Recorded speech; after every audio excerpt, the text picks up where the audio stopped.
Não temos o hábito de batizar criança, pois criança não reconhece o pecado. Aleluia. E batismo é para quem reconhece o seu pecado. Então eu convido aqui o nosso irmão Derek. Aleluia, um jovem abençoado qual o Senhor tem nos dado.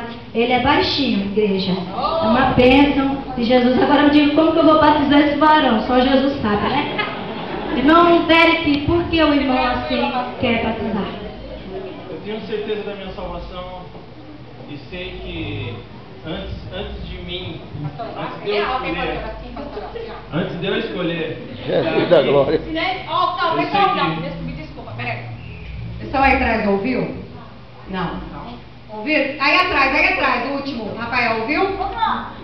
A pastora Socorro é baixinha, ele é mais baixo ainda. Então, antes de eu escolher estar aqui, eu sei que Deus me escolheu primeiro para esse dia aqui. Escolheu a cada um de nós, né? Por estar aqui, né? E se esse é o caminho, então aqui estou. Tenho certeza da minha salvação e da salvação de cada um. Espero encontrá-los algum dia em um lugar maravilhoso.